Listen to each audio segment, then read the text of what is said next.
من الشيطان الرجيم. بسم الله الرحمن الرحيم.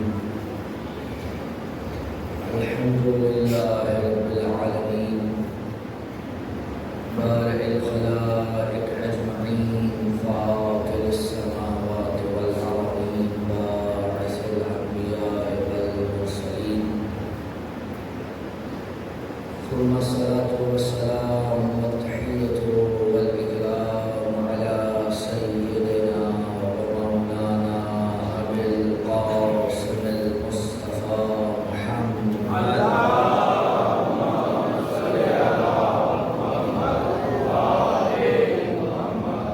وعلى أهل بيته الطيبين الطاهرين المعصومين المظلومين المنتزعين المنتخبين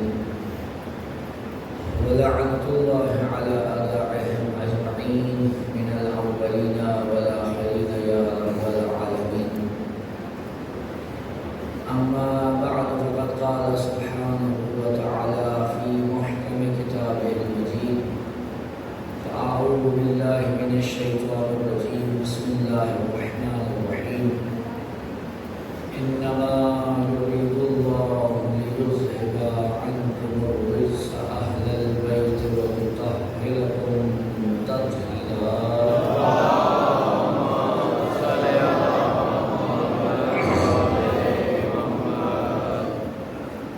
اپنی حاجات کی قبولیت کے لیے، امام وقت کے ظہور تعجیل کے لیے، جہاں کہیں مومن و مومنات آباد ہیں ان کی عزت، مال جان آبرو کی حفاظت کے لیے، جس کسی نے بھی دعا کے لیے کہا ہے اس کی حاجات کی قبولیت کے لیے، مجالس کی قبولیت کے لیے بآواز بلند صلوات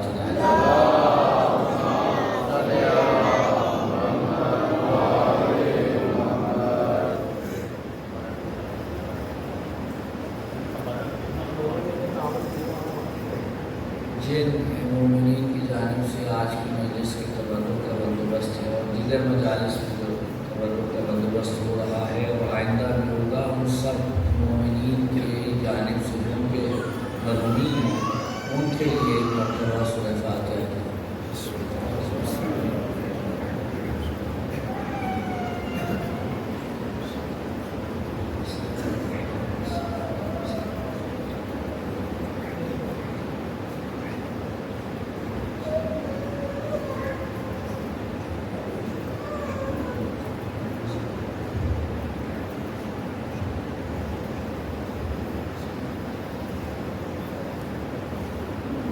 صلوات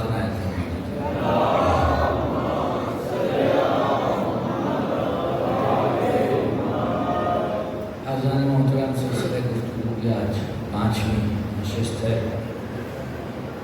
اور موضوع آپ کی خدمت میں جو پیش کرنے کی سعادت حاصل ہو رہی ہے وہ مقام و منزلت اہل بیت در نہج البلاغہ ہے. دوسرا جملہ اپنے مولا تعالیٰ کی خدمت میں عرض کر رہا ہوں. میرے مولا امیر المومنین علی ابن ابی طالب علیہ الصلوۃ والسلام نے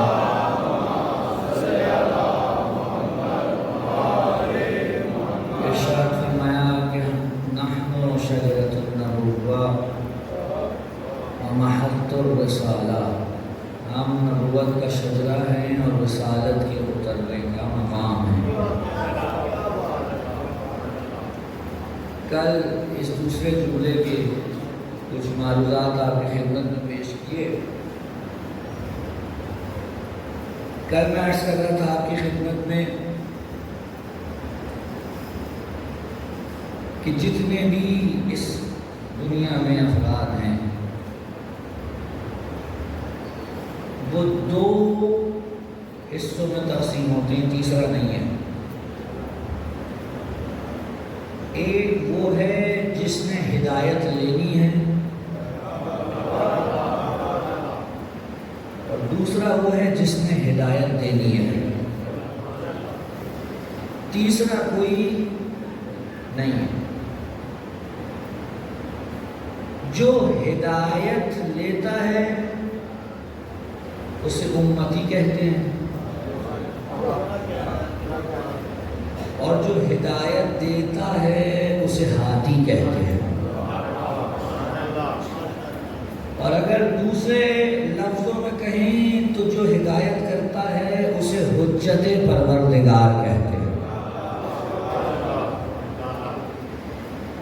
یہ حجت کتنی اہمیت کی حامل ہے، اس کا اندازہ اس بات سے لگائیے کہ میرے مولا امام جعفر صادق علیہ السلام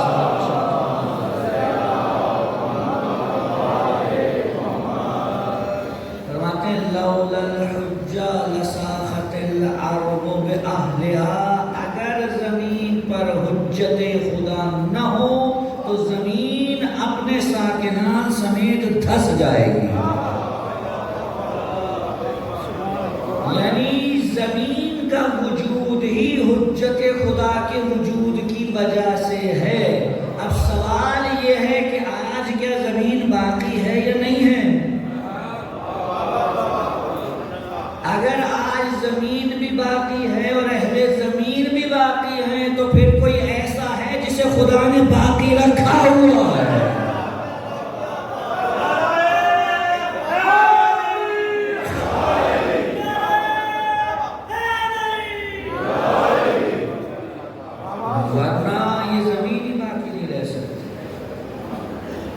دیکھیے امام زمانہ عجل اللہ تعالیٰ فرجہ شریف کا ذکر ضرور ہونا چاہیے تھا ان مجالس میں۔ خدا کا شکر کہ آج 5ویں مجلس کے آغاز ہی میں ہو گیا۔ یہ کوئی ایسی بات نہیں ہے کہ جو انسان کی سمجھ میں نہ آئے۔ حجت خدا کی وجہ سے میں اور آپ باقی ہیں،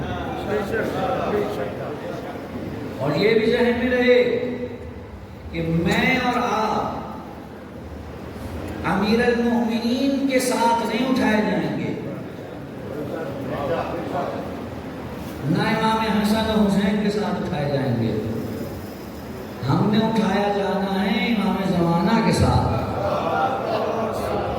کیونکہ ہمارے زمانے کے امام وہ ہیں۔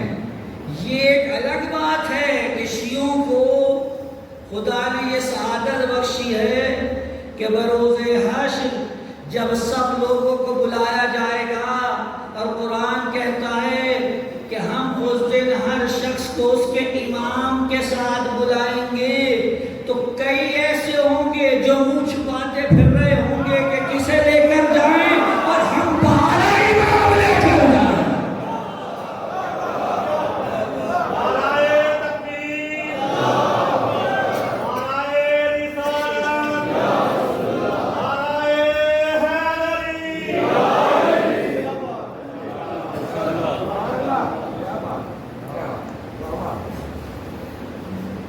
روز حشر مریدوں سے کچھ پیر کہیں گے، روز حشر مریدوں سے کچھ پیر کہیں گے ہم خود ہی پریشان ہیں، تمہیں اپنی پڑی ہے۔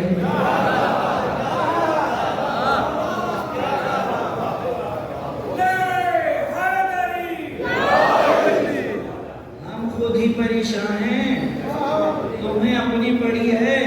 جائیں تو کدھر جائیں کہ حق چھینا تھا جس کا، دروازہ جنت پہ وہی بھی بکھری ہے۔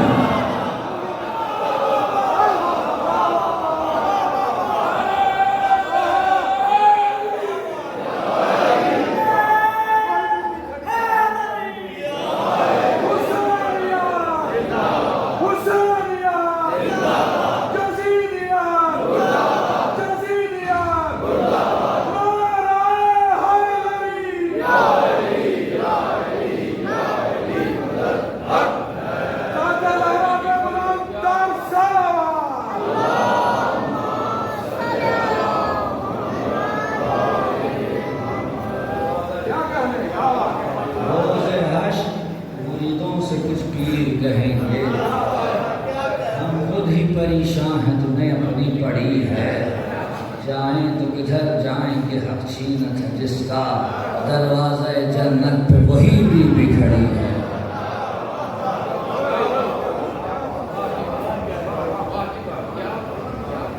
دنیا کو ایک امام نہیں مل رہا ہوگا،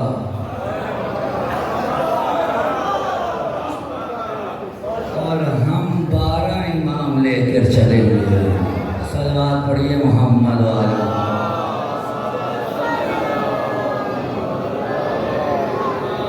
اگر آپ کو ایک زحمت دوں تو قبول فرمائیں گے؟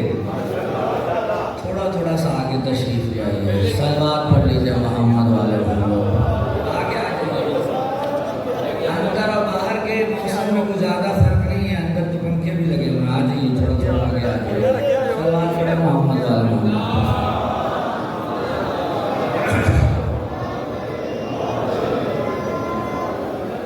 بات واضح ہو رہی ہے؟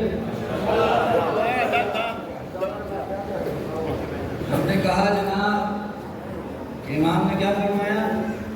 اگر حجت نہ ہو زمین باقی نہیں رہ سکتی، اپنے ساکنان زمین دھنس جائے۔ اب اس کے بعد امام نے عجیب بات کی، توجہ،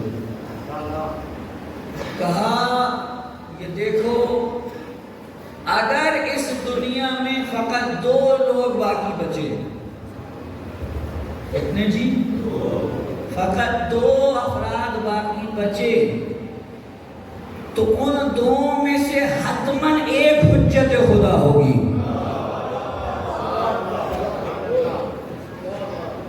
دیکھیے نا حضور، اس دنیا میں سب سے پہلا انسان کون ہے؟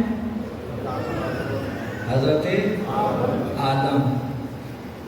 ابھی دوسرا کوئی انسان نہیں ہے، خدا نے آدم کو ہی حجت بنا کے بھیجا،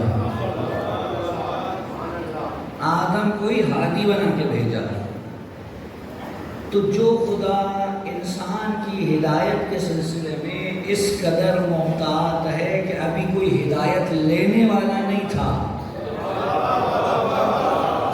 لیکن اس نے پہلے ہدایت دینے والے کا بندوبست کیا، تو اب جب اتنے انسان موجود ہیں تو کیا کوئی ہادی نہیں ہوگا؟ ممکن ہے کہ اگر 2 رہ جائیں تو ان میں سے ایک حتماً حجت خدا ہوگا۔ اور اب اس کے بعد اگلا جملہ فرمایا اور کہا اگر یہ 2 ہی رہ جائیں اور ان میں سے ایک حجت اور ایک غیر حجت ہو، تو جو غیر حجت ہے، جو حجت نہیں ہے، اسے یہ یقین ہونا چاہیے پہلے وہ مرے گا، کیونکہ اللہ اس کو کوئی ایک دن بھی ایسا نہیں گزارنے دے گا کہ جس میں اس کے اوپر کوئی حجت نہ ہو۔ اب سوال کروں، حضرت عیسیٰ اور حضرت محمد مصطفیٰ صلی اللہ علیہ وآلہ وسلم کتنے سال کا فرق ہے جی؟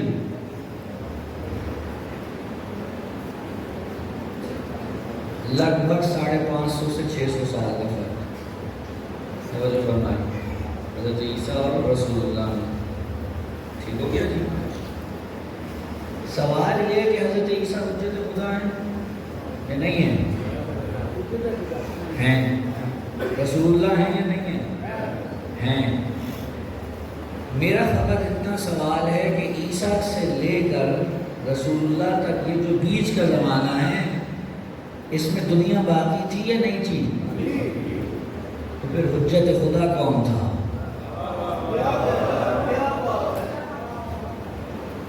حضرت عیسیٰ سے رسول کے زمانے تک بیچ میں یہ جو صدیوں کا فاصلہ ہے، اس میں حجت خدا کون تھا؟ حضرت عیسیٰ تو چلے گئے نا حضور دنیا سے، حضرت عیسیٰ کو تو اٹھا لیا۔ اب بعض مسلمانوں کا عقیدہ یہ ہے کہ حضرت عیسیٰ اس دنیا سے نہ زندہ کا تو اکثریت کا ہے، میں کہہ رہا ہوں بعض کا عقیدہ یہ ہے کہ حضرت عیسیٰ اس دنیا سے موت کے ساتھ رخصت ہوئے۔ توجہ فرما رہے ہیں، ذرا پریشان تو نہیں ہے نا؟ اکثریت کا عقیدہ یہ ہے کہ خدا نے حضرت عیسیٰ کو اٹھا لیا، حضرت عیسیٰ اس وقت دنیا میں موجود نہیں ہے، اٹھا لیا گیا۔ اب سوال یہ کہ عیسیٰ کے اٹھنے کے بعد اور رسول کے آنے سے پہلے بیچ میں حجت کون ہے؟ اگر آپ کہیں حجت کوئی نہیں ہے تو پھر زمین کیسے باقی تھی؟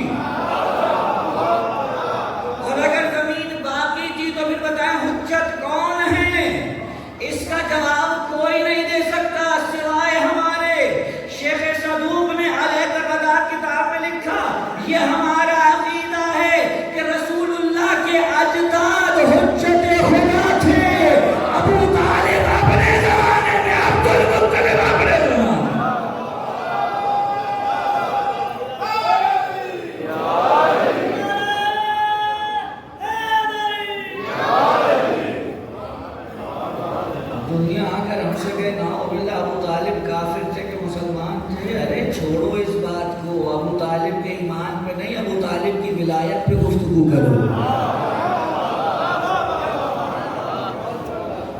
یہ کوئی بات ہے کرنے والی؟ حضرت ابو طالب کا کیا مقام ہے؟ ایک شخص آیا امیر المومنین کے پاس اور آ کے کہنے لگا، یہ کتاب میاں منقبہ کے اندر ابن شاہجہاں قمی نے نقل کیا، خدا نے اس حدیث کو یہ سعادت بخشی ہے کہ اس کتاب کا ترجمہ میرے قلم سے ہوا ہے، اس کتاب میں روایت موجود ہے۔ ایک شخص امیر المومنین سے آ کے کہنے لگا، یا علی آپ اتنی باتیں کرتے ہیں، آپ کے والد تو کافر تھے اور جہنم میں۔ امیر المومنین مسکرائے، اب جیسا سوال ہو جواب ویسا ہونا چاہیے۔ کہنے لگے، تو نے کیا یہ نہیں سنا کہ رسول نے کہا، یا علی انت قسیم النار والجنہ، علی آپ جنت و جہنم کے تقسیم کرنے والے، کہاں سنا تو اگر جنت و جہنم کا تقسیم کرنے والا میں ہوں تو کیا اپنے بابا کو جہنم میں بھیجوں؟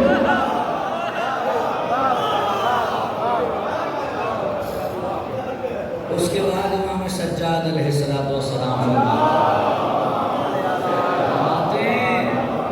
ابو طالب کا ایمان اس قدر قوی تھا کہ اگر پوری دنیا پر ابو طالب کے ایمان کو تقسیم کر دیا جائے تو ابو طالب کا ایمان بقیہ تمام دنیا سے زیادہ محکم ہے۔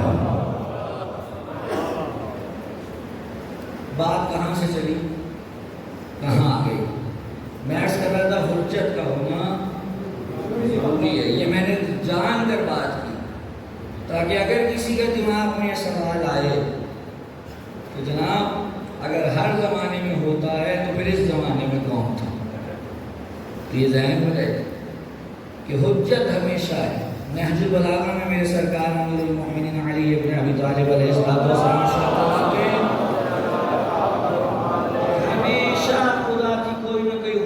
رہتی ہے۔ اب یہ الگ بات ہے، کبھی ظاہر ہوتی ہے کبھی پنہان، لیکن حجت رہتی ہے۔ حجت کے بغیر دنیا قائم نہیں رہ سکتی۔ عرض خدمت ہے حضور، اہل بیت کون ہیں؟ محط الرسالہ، رسالت کے اترنے کا مقام۔ میں نے کیا عرض کیا کہ جناب رسول اللہ کے جانے کے بعد رسول اللہ کی رسالت ختم نہیں ہو جاتی۔ توجہ چاہیے، آپ کلمہ پڑھیں ذرا کیا پڑھتے ہیں جی؟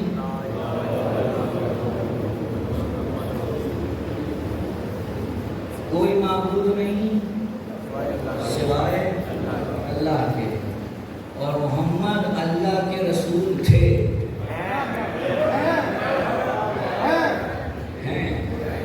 جب ہیں تو اس کا مطلب یہ ہے کہ رسالت تو باقی ہے۔ تھے ترجمہ تو کوئی نہیں کرتا نا، کہتے ہیں اللہ کے رسول ہیں، اس کا مطلب رسالت باقی ہے۔ جب رسالت باقی ہے تو کار رسالت ہونا چاہیے۔ بے توجہ چاہ رہا ہوں، رسالت باقی ہے، رسالت تمام نہیں، رسول دنیا سے رخصت ہوئے ہیں، رسالت باقی ہے۔ رسالت باقی ہے تو کار رسالت ہونا چاہیے۔ کار رسالت اگر ہونا چاہیے تو کوئی شریک کار رسالت چاہیے۔ میں نہیں کہہ رہا ہوں رسول چاہیے، میں کہہ رہا ہوں شریک کار رسالت چاہیے۔ حضرت موسیٰ نے ہارون کو مانگا تھا تو کہا تھا پروردگار ایک ایسا دے دے جو میرا وزیر بھی بنے، میری پشت پناہی کرے، میری رسالت میں میرا کار رسالت کا کام دے۔ حضرت موسیٰ کی رسالت تو تمام ہوئی، ان کی شریعت تو تمام ہوئی، رسول کی تو باقی ہے۔ تو اب سوال یہ ہے کہ کون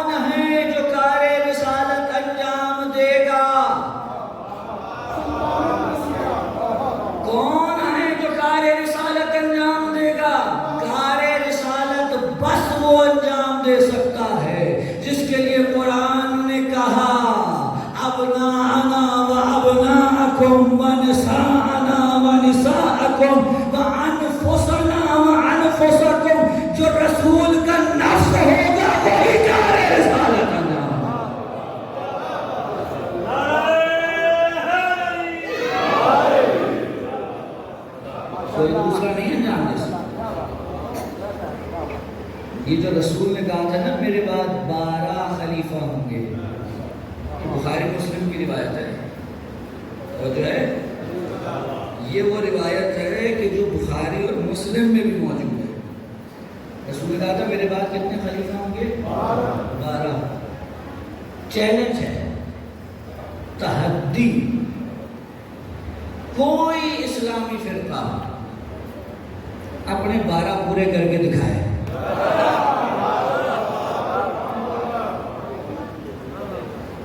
میرے پاس تو اس پر وقت نہیں ہے، نہیں تو میں آپ کو ایک ایک کتاب کے حوالے سے بات سناتا ہوں. ان 12 کے عدد کو پورا کرنے میں مسلمانوں نے کیسی کیسی کلابازیاں کھائی ہیں. دیکھیے اب رسول کہہ گئے 12 اب پورے کرو. اب پورا کرنے کے لیے امام حسن تک کو تو رکھا گیا. تو جو ہے کہا گیا جی امام حسن کا 6واں نمبر، معذر 5واں نمبر، ٹھیک ہے. اس کے بعد ایک اور نمبر آیا، سمجھ رہے ہیں؟ اس کے بعد ایک اور نمبر آیا. اور ابن تیمیہ پارٹی کا تو اتنا مقام ہے کہ اس کے بعد یزید بھی ان کے 12 میں شامل ہے. آپ جا کے منہاج السنہ اٹھا لیجیے، 12 پورے کرنے کے لیے یزید کو بھی جوڑا. ابن حجر مکی ہو یا جلال الدین سیوطی ہو، جنہوں نے یزید کو نہیں رکھا انہوں نے بعد والے عباسی خلیفوں کو رکھ لیا. مگر پورے تو کرنے ہیں. جب اللہ کے بنائے ہوئے پورے نہ ہوں تو پھر اپنی جیب سے بنانے پڑتے ہیں. پورے کرو کسی طریقے سے، پورے کیے گئے. اب ایک اور مسئلہ تھا، اب وہ یہ کہ رسول کہہ گئے تھے کہ جناب اس دین کو جو قدر و منزلت ملے گی اور غلبہ حاصل ہوگا وہ مہدی کے ذریعے ہوگا. اور اتنا تو پتا تھا کہ کچھ ہو یا نہ ہو ان 12 میں مہدی کو بھی رکھنا ہے. تو 11 تک کی تو تعداد پوری کی گئی اور کہا 12واں آئے گا.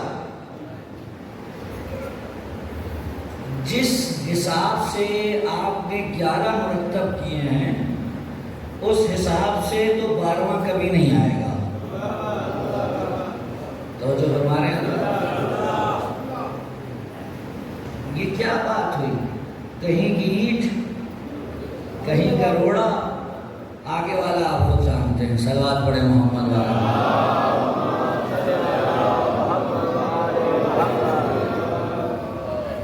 رسول کے بعد کوئی شریک کار رسالت چاہیے. ابھی تو کافی وقت ہے، ایک طرف لے کے جانا چاہ رہا ہوں. قرآن کا لقد کان لکم فی رسول اللہ اسوۃ حسنہ، رسول اللہ کا جو عمل اور سیرت ہے وہ تمہارے لیے بہترین نمونہ عمل ہے. یہ آج کل ہمارے یہاں عجیب و غریب قسم کی آوازیں سنائی دیتی ہیں کہیں کہیں سے. بہت زیادہ اس نظر رکھوں تو یہی کہوں گا کہ شاید اسے کچھ سمجھ نہیں آئی. لیکن یہ جو افراد کہتے ہیں ہم کہاں سیرت معصومین پہ عمل کر سکتے ہیں، بھائی اگر نہیں کر سکتے ہوتے نا تو قرآن کبھی حکم نہ دیتا. قرآن نے کیوں حکم دیا ہے؟ قرآن کہتا ہے، اللہ کہتا ہے میں کسی بھی نفس پر وہ بوجھ ڈالتا ہی نہیں ہوں جو وہ اٹھا نہ سکے. اور پھر قرآن نے کہا کہ تمہارے لیے میرے رسول کا اسوہ حسنہ بہترین نمونہ عمل ہے. اس کا مطلب ہے کہ مجھ میں سکت تھی تو مجھ پہ یہ بوجھ ڈالا. اگر مجھ میں سکت نہ ہوتی تو یہ بوجھ نہ ڈالتا. اگر یہ نمونہ عمل نہیں ہے تو پھر کون ہے؟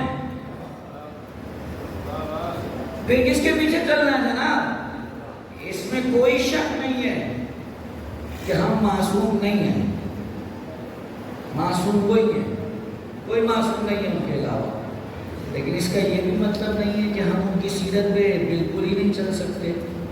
یہ تو عجیب منطق ہوئی کہ جب ہمیں مقام و مراتب، نعمات اور الطاف چاہیے ہوں تو ہم کہتے ہیں ہم وہیں ہوں گے جہاں اہل بیت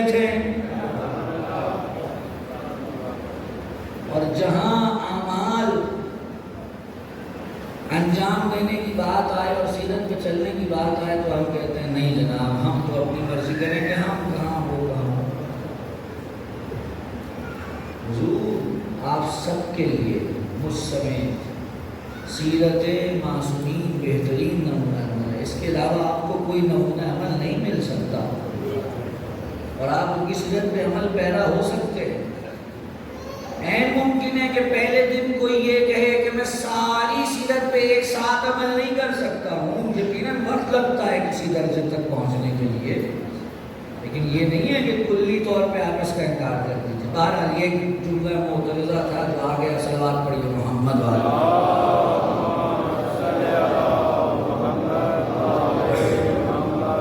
تو قرآن نے کیا کہا جی؟ رسول کا اسوہ حسنہ بہترین نمونہ ہے۔ اب ایک ٹیکنیکل سوال چاہتا ہوں میں آپ سے کرنا، مجھے یہ بتائیے کہ کیا خواتین، اچھا ایک اور اس سے پہلے بات بتا دوں، نمونہ عمل کے لیے ضروری ہے، توجہ پریشان تو نہیں ہے نا، نمونہ عمل کے لیے ضروری ہے کہ کوئی کر کے دکھائے، پریکٹیکل ہو۔ اگر کسی نے صرف تھیوری لکھ دی ہے تو تھیوری تو خدا قرآن میں نازل کر دے یا آسمان سے نازل کر دے، تھیوری تو ویسے ہی نازل ہو گئی ہے۔ نمونہ عمل کے لیے پریکٹیکل کر کے دکھانا ضروری ہے۔ اگر پریکٹیکل نہیں ہے، عملی مرقع نہیں ہے، تو میری فطرت میں خدا نے یہ رکھا ہے کہ میں کہتا ہوں اے خدا تو جتنے بھی احکامات نازل کر دے، تو جتنی بھی تھیوری نازل کر دے، لیکن مجھے تو کوئی ایسا چاہیے جو کر کے دکھائے، تاکہ میں یہ جان جاؤں کہ یہ کیا جا سکتا ہے۔ رسول عملی کو رکھتا ہے۔ اب سوال، کیا خواتین رسول کی سیرت پہ عمل کر سکتی ہیں؟ بھائی بتائیں نا، تو جلدی جلدی بولیں۔ کر سکتی ہیں؟ کر سکتی ہیں، بالکل کر سکتی ہیں۔ کیا ہر مقام پہ کر سکتی ہیں؟ کچھ مقامات ایسے ہیں کہ جہاں پر رسول بتا سکتے ہیں کہ خواتین نے کیا کرنا ہے، لیکن کر کے نہیں دکھا سکتے۔ رسول بتا سکتے ہیں ماں کو کیسا ہونا چاہیے، کر کے دکھا سکتے ہیں۔ رسول مرنا ہے، نہیں کر کے دکھا سکتے۔ رسول بتا سکتے ہیں بیٹی کو کیسا ہونا چاہیے، کر کے دکھا سکتے ہیں، نہیں کر کے دکھا سکتے۔ رسول بتا سکتے ہیں بیوی کو کیسا ہونا چاہیے، کر کے دکھا سکتے ہیں، نہیں کر کے دکھا سکتے۔ اس کا مطلب یہ ہے کہ کوئی ایسی مستور درکار ہے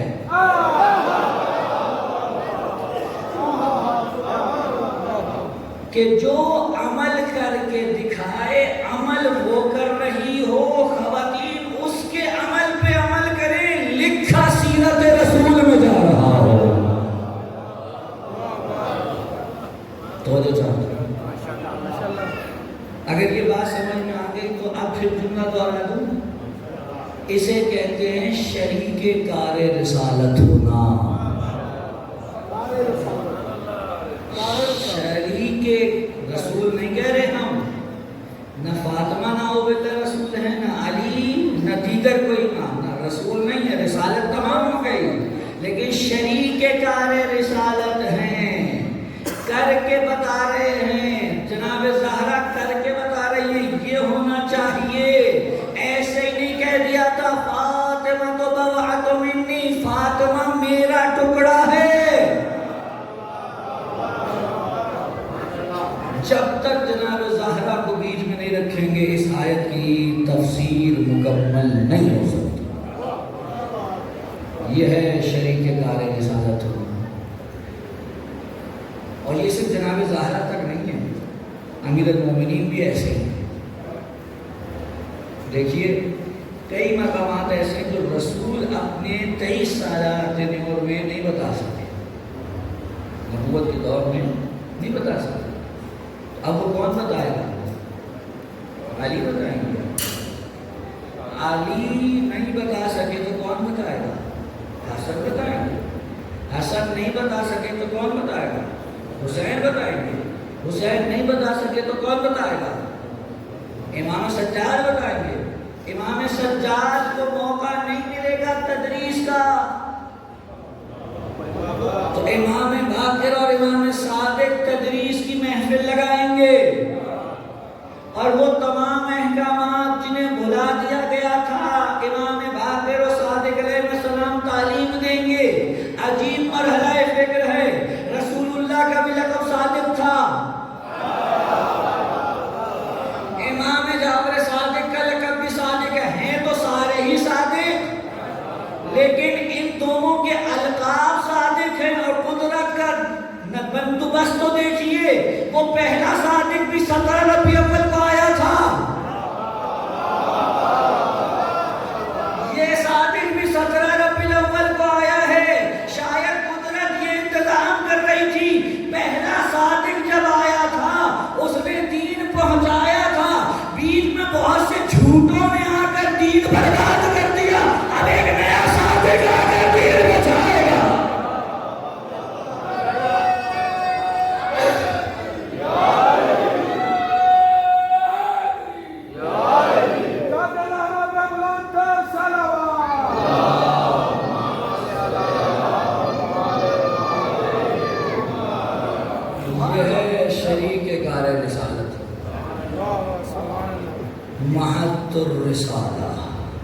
رسالت کے اترنے کا ہونا. بس آگے جا رہا ہوں, گفتگو آگے بڑھنی چاہیے. اگلا جملہ کیا ہے؟ وَمَخْتَلَفُ الْمَلَائِكَةُ. مختلف الملائکہ. اب آپ مجھے کہیں میں اس کا ترجمہ کروں تو میں فوراً سے ترجمہ نہیں کر سکتا. مختلف نکلا جی اختلاف سے. اختلاف اب جو اردو میں تو اور ہی معنی. عربی زبان میں اختلاف کہتے ہیں دو مقابل چیزوں. ایک ادھر ہے اور ایک بالکل اس کے مقابل ہے. مختلف ہے اس میں مکان. توجہ, اس میں مکان کیا ہوتا ہے؟ آپ کہاں بیٹھے ہیں جی؟ مسجد میں. یہ جو مسجد ہے اس کے کیا معنی ہے؟ اس میں مکان. معنی کیا ہے؟ سجدہ کرنے کی جگہ. مقتل قتل کیے جانے کی جگہ. تو جو ہے یہ سارے اس میں مکان ہیں. ٹھیک ہے جی.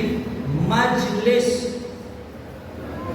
بیٹھنے کی جگہ. ٹھیک ہے جی. یہ سارے اس میں مکان ہیں.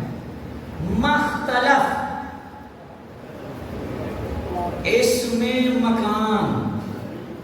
مختلف الملائکہ ملائکہ کی آمد و رفت کا مقام. نگاہ کی ناظرین, اہل بیت کون ہیں؟ جہاں ملائکہ آتے ہیں جاتے ہیں. دیکھیے حضور, اگر کسی کے پاس ایک آدھ دفعہ فرشتہ آ جائے, ہم میں تو سب کے پاس ایک ہی دفعہ آئے گا, اور جب ایک دفعہ آئے گا تو اس کے بعد پھر کچھ اور ہوگا نہیں. ٹھیک ہے نا. روایات میں امام فرماتے ہیں ملک الموت ہر گھر میں دن میں 5 مرتبہ آتا ہے. ہر گھر میں دن میں 5 مرتبہ آتا ہے اور آ کر کہتا ہے اے انسانوں, جب تک اس گھر میں کوئی ایک بھی زندہ ہے میں آتا رہوں گا. میں آتا رہوں گا. اور یہ اس لیے ہے تاکہ انسان سمجھ جائے کہ اس نے یہاں رہنا نہیں ہے, یہاں سے کہیں اور کچھ کرنا ہے. دنیا سے جی لگانے کا سب سے بڑا نقصان یہ ہے کہ انسان دوسرے جہان میں جانے کے لیے تیار نہیں ہوتا, جبکہ اللہ نے اسے یہاں بھیجا ہی ٹیمپریری ہے. تو کچھ عرصے رہو پھر ہم نے دوسرے کا منتقل کرنا ہے. اور انسان بے وقوف ہے. آپ کو کوئی 5 مرلے کا گھر دے دے رہنے کے لیے اور اس کے بعد آپ کو کہے کہ دیکھو یہ میرے قوانین ہیں، اگر ان کے مطابق اس 5 مرلے کے گھر میں زندگی گزاری تو میں تمہیں 50 سال کے بعد 1 ایکڑ کا مکان دے دوں گا. آپ دل کیا کہتی ہے؟ اصل 5 مرلے کہاں، 1 ایکڑ کہاں؟ تو ٹھیک ہے جی 160 مرلے، 100 گنا سے بھی زیادہ ہوگا جناب، ٹھیک ہے جی. لیکن انسان مادی جمع و تفریق میں اتنا فرق ہے کہ اسے یہی نہیں سمجھ میں آ رہا وہ جو اگلا جہان ہے وہ اس جہان سے کمتر نہیں ہے، برتر ہے. جنہوں نے اس جہان کو اس جہان میں بیٹھ کے دیکھ لیا ان کے جملے یہ تھے کہ فرق نہیں پڑتا موت ہم پہ آ پڑے یا ہم موت پہ جا پڑے.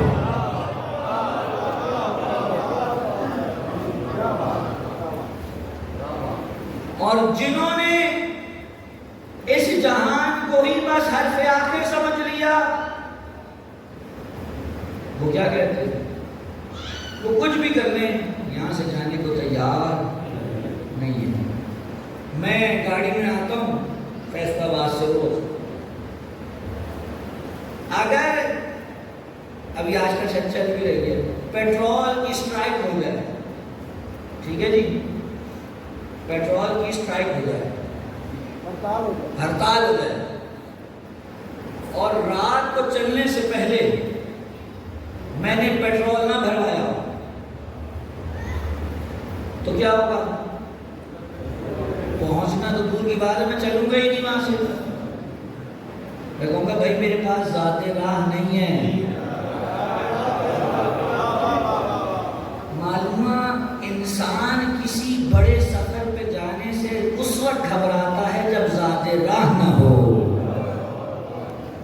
اگر ذات راہ ہو تو پھر انسان نہیں گھبراتا. پوری ٹینکی پیٹرول کی بھری بھی ہو، مجھے کہیں سے دعوت آ جائے مجلس کی، میں فوراً کہوں گا ڈرائیور چلو نکالو گاڑی چلے، کوئی پریشانی نہیں ہے. دوسرے جہان میں منتقل نہ ہونے کے لیے جو ہم اتنی تگ و دو کر رہے ہیں وجہ یہ ہے کہ ہمارے پاس شاید ذات راہ مہیا نہیں ہے. ورنہ اگر ذات راہ ہو تو کون جانے کو تیار نہیں؟ سب جانے کو تیار ہو. اچھی جگہ پہ جانے سے کوئی نہیں کتراتا بشرطے کہ اچھی جگہ ہو. اور جگہ اچھی یا بری یہ میرے اپنے ہاتھ میں ہے. چاہے تو اسی قبر کو جنت کا باغ بنا دوں، چاہے تو اسی قبر کو جہنم کی کوئی گھاٹی. صلوات پڑھ لیجیے محمد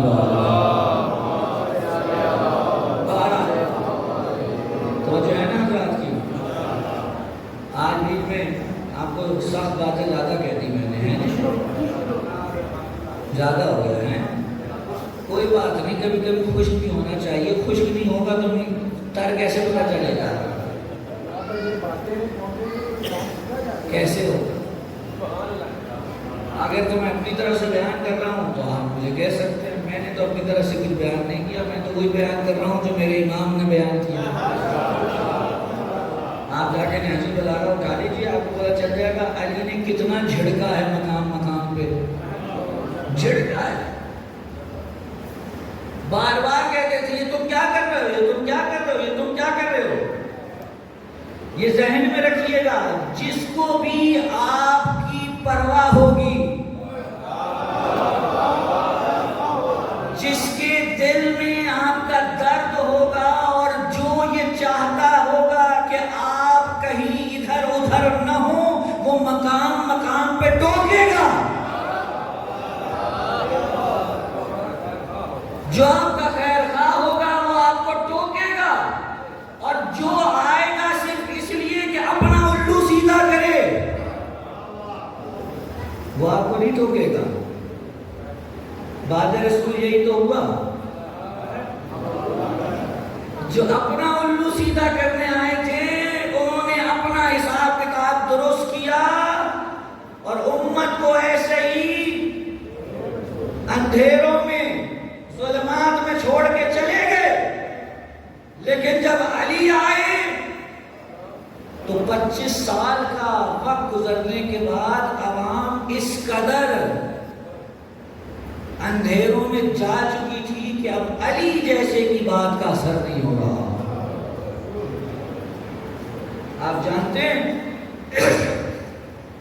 کربلا میں میری مولا نے کم و بیش عاشور کے دن 17 خطبے دیے امام حسین نے، صبح اذان سے لے کر اپنی شہادت تک 17 خطبے دیے، لشکر یزید کو مخاطب کر کے، لشکر ابن زیاد کو مخاطب کر کے، کبھی گھوڑے پہ بیٹھ کے دیا، کبھی اونٹ پہ بیٹھ کے دیا، کبھی سامنے کھڑے ہو کر دیا۔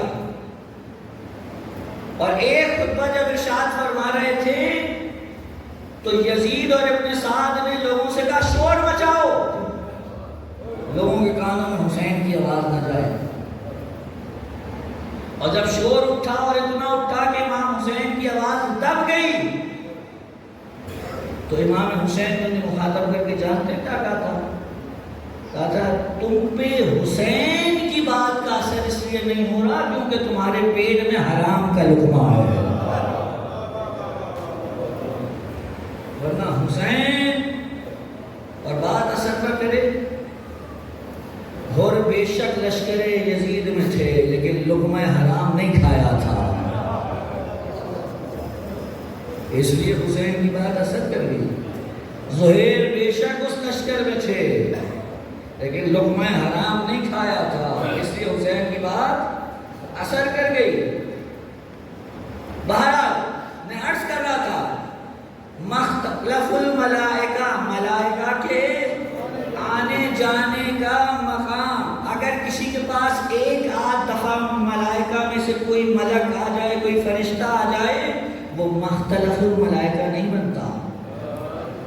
مختلف الملائکہ بننے کے لیے ضروری ہے فرشتوں کا آنے جانے کا تانتا بنا رہے، ایک آئے دوسرا جائے، دوسرا جائے تیسرا آئے۔ اور یہ ذہن میں رکھیے گا، آپ کو وقت نہیں ہے، یہ جو ملائکہ ہے اس کے اوپر ہے الف لام، الملائکہ، مختلف الملائکہ، الف لام کہتے ہیں جی، اس کو کہتے ہیں یہ ہے جنس کا۔ توجہ، اس کے کیا معنی ہے میں تو سمجھانے کی کوشش کرتا ہوں۔ آپ کہتے ہیں جی بسم اللہ الرحمن الرحیم الحمدللہ رب العالمین، تو جو ہے ترجمہ کیا ہے جی؟ تمام تعریفیں اللہ کے لیے، ٹھیک ہے جی۔ یہ جو تمام لفظ ہے کہ تمام تعریفیں، یہ ہم پہ جو الف لام ہے، الف لام کا ترجمہ ہے تمام تعریفیں۔ اگر الف لام نہ ہوتا تو ترجمہ ہوتا تعریف اللہ کے لیے، لیکن اگر الف لام آ گیا تو اب ترجمہ ہوگا تمام تعریفیں اللہ کے لیے۔ اب یہاں ہے جی مختلف الملائکہ، اگر ہوتا نا مختلف الملک یا ملائکہ تو کوئی کہہ سکتا تھا کوئی فرشتہ آتا ہے کوئی نہیں آتا، لیکن جب ہے مختلف الملائکہ اس کا مطلب ہے جتنے بھی فرشتے ہیں سب ان کے پاس آتے ہیں جاتے ہیں، سب آتے ہیں سب جاتے ہیں، تانتا بندہ رہتا ہے۔ اگر کوئی مجھ سے پوچھے نا ملائکہ کا اہل بیت سے کیا رشتہ ہے، تو ملائکہ کا اہل بیت سے وہ رشتہ ہے جو امیر کا اور غلام کا ہوتا ہے، جو آقا کا اور غلام کا ہوتا ہے۔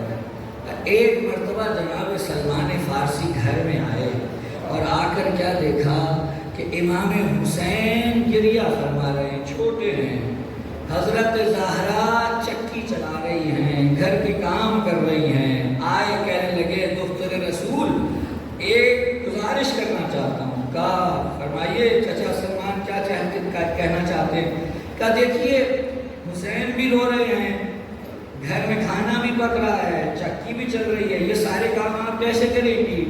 تو کوئی ایک کام میرے سپرد کر دے۔ تو حضرت زہرا نے کہا کہ اگر ایسا ہے تو حسین کو میں سنبھال سکتی ہوں آپ سے بہتر،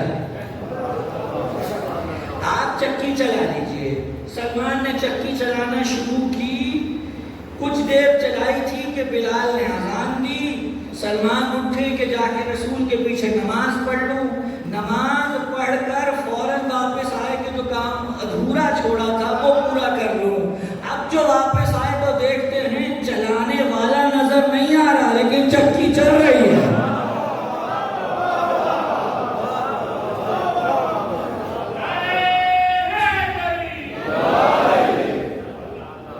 چلانے والا نظر نہیں آ رہا، چکی چل رہی ہے۔ جناب زہرا سے کچھ نہیں کہا، فوراً دوڑے دوڑے آئے رسول کے پاس، یا رسول اللہ عجیب منظر دیکھ کے آ رہا ہوں۔ کہ کیا دیکھا ہے؟ کہا چکی چلانے والا تو کوئی نہیں لیکن چکی چل رہی ہے۔ کہا اللہ نے اپنے ملائکہ کو فاطمہ کی خدمت پر آمور کیا۔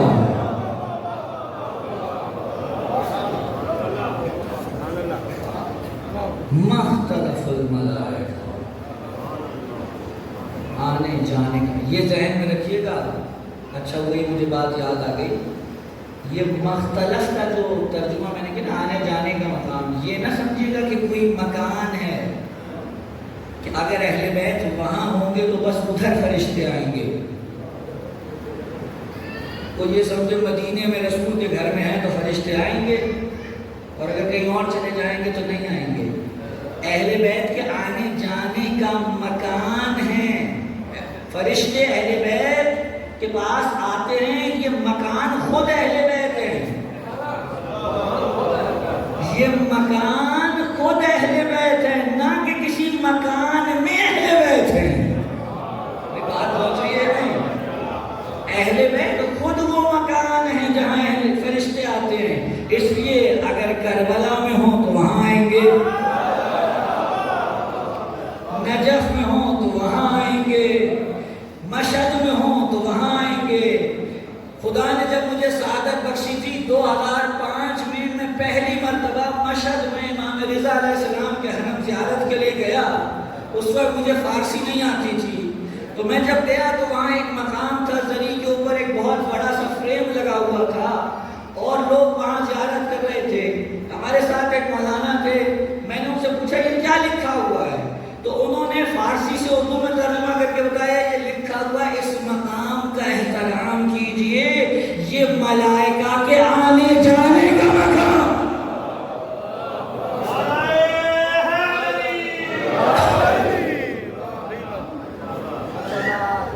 اہل بیت کے حرم ہیں مقدسہ، تو جو ہے یہ ملائکہ کی نماز گاہ ہیں۔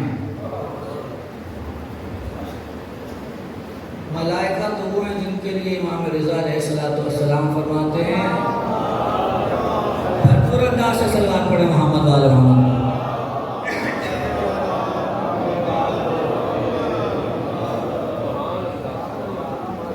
فرماتے ہیں ملائکہ کون ہیں؟ ملائکہ ہمارے اور ہمارے محبین کے خادم ہیں۔ انہوں نے اخبار رضا میں شیخ صدوق میں نقل کی ہے یہ روایت، جلد نمبر 2 میں جا کے دیکھ لیجیے گا۔ ملائکہ کون ہیں؟ ہمارے نہیں کہا شیعہ، شیعہ نہیں کہا، اگر شیعہ کہتے تو بات سے سلمان تک رک جاتی، ابو ذر تک رک جاتی۔ کہا محب، کہا ملائکہ ہمارے اور ہمارے محبین کے خدام ہیں، ایک شخص آیا اور آگے کہنے لگا رسول سے، یا رسول اللہ سوال ہے کہ بتاؤ۔ آیت اللہ مشکینی نے حدیث الشیعہ میں یہ روایت نقل کی ہے، کہتے ہیں یہ بتائیے علی افضل ہے یا جبرائیل؟ علی افضل ہیں یا جبرائیل؟ رسول نے مسکرا کے کہا تم جبرائیل کی بات کرتے ہو، جس کے دل میں علی کی محبت ہے وہ فرشتوں سے افضل ہے.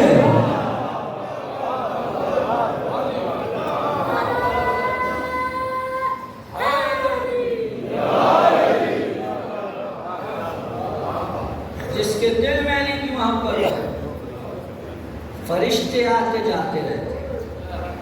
مقام ہے یہ فرشتوں کے آمد و رفت کا. آتے ہیں جاتے ہیں، آتے ہیں جاتے ہیں. کل آگے بڑھاؤں گا گفتگو، آج وہ کم نہیں پر. اسی طرح سے ملائکہ آئے تھے حسین کے پاس. جب دیکھا نا ملائکہ نے حسین اکیلے ہیں، پروردگار تیرا ولی تنہا رہ گیا، ہمیں اجازت دے کہ ہم جا کے تیرے ولی کی مدد کریں، نصرت کریں. کہ جاؤ جا کے پوچھ لو، اگر حسین خود اجازت دے تو میں بھی اجازت دیتا. جب آ کر آقا سے کہا آقا کہ نہیں، حسین تقاضوں کو جانتا ہے، مشیت کے حکمت کے تقاضوں کو جانتا ہے. اگر آج حسین نے ملائکہ سے نصرت لے لی تو حجت تمام نہیں ہو سکے گی، اور اس حجت کو تمام کرنے کے لیے حسین نے چھوٹی سے چھوٹی اور بڑی سے بڑی قربانی دی. اور جو قربانیاں حسین نے دی اس میں دو ایسی قربانیاں بھی تھیں کہ جن کے دینے کے بعد زینب کی نسل ختم ہو گئی ہے.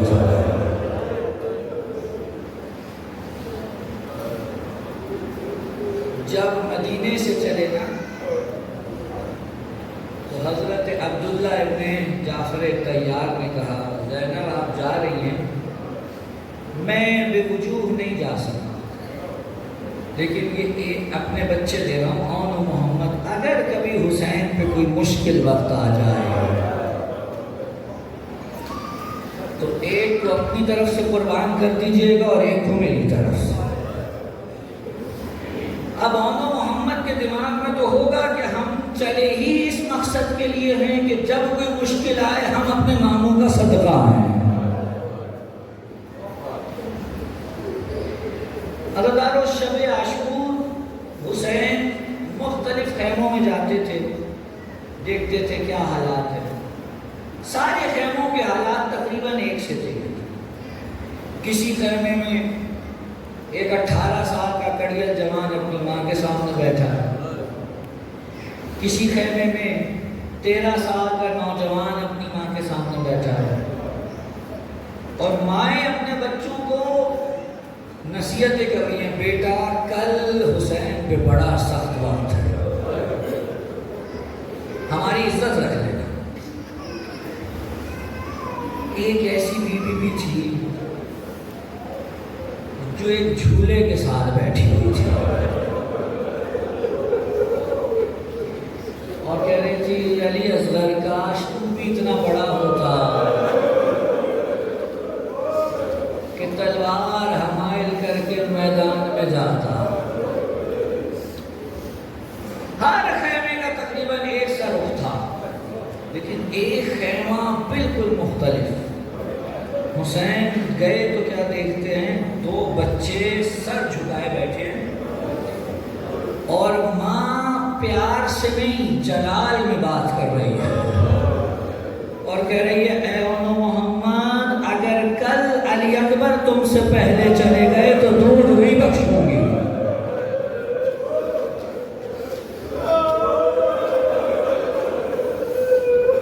اور بچے کہہ رہے اماں صبح ہونے دیجیے، ہمیں پتا ہم کس میں آئے. ایک اور نصیحت کی زینب نے کہا بچوں دیکھو اگر کل لڑتے لڑتے تم دریا تک پہنچ جاؤ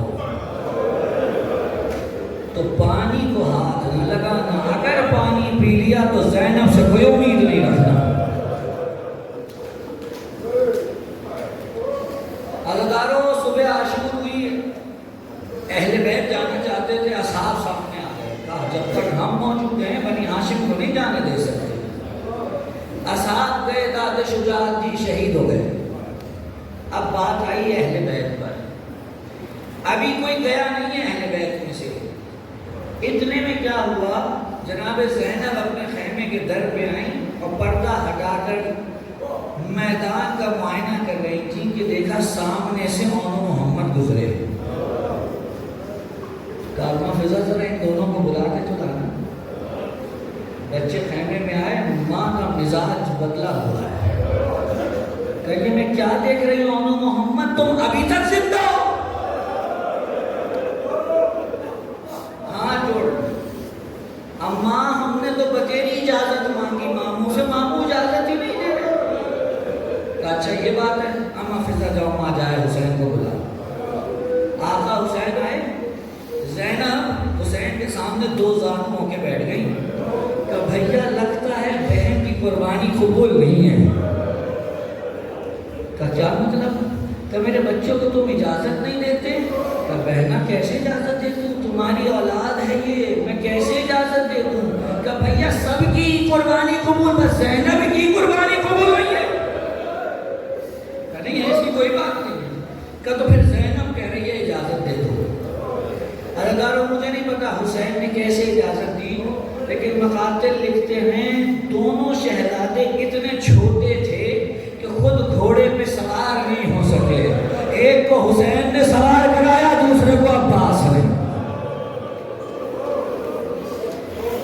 تلواریں حمائل کر کے چلے، مقتل کی طرف جا رہے ہیں اور ایک دوسرے سے باتیں کرتے جا رہے ہیں۔ کہا بھیا ایک دوسرے کے ساتھ رہیں گے، ڈھارس بندی رہے گی، اور دیکھو اگر کبھی جدا ہو جائیں نا تو زین پر اٹھ کے دیکھتے رہنا، ڈھارس بندی رہے گی، ہاں میرا بھائی موجود ہے۔ عزادارو دونوں شہزادوں نے بھرپور حملہ کیا، اور جب حملہ کیا نا تو فوجیں سامنے ایسی دوڑتی ہوئی دکھائی دی جیسے شیر کے سامنے بھیڑیں دوڑ رہی ہوتی ہے۔ اور یہاں زینب نے بیویوں کو اکٹھا کیا کہ آؤ بیویوں آؤ، حیدر کرار کے نواسوں کی جنگ دیکھو، آؤ جعفر طیار کے پوتوں کی جنگ دیکھو۔ عزادارو جنگ لڑتے لڑتے ایک مرتبہ جب نہر کے کنارے پہنچے نا، چھوٹے شہزادے کی نگاہ پانی پہ پڑی، پانی کو دیکھا تو نگاہ ٹھہر گئی۔ بڑا شہزادہ سمجھا شاید چھوٹا بھائی ہے، یہ نہ ہو ہاتھ بڑھا دے کہ بھیا اماں کی وصیت یاد ہے نا؟ کہ یاد ہے، بس یہ دیکھ رہا ہوں کاش مشکیزہ لے آئے ہوتے تو خیروں میں پانی لے جاتے۔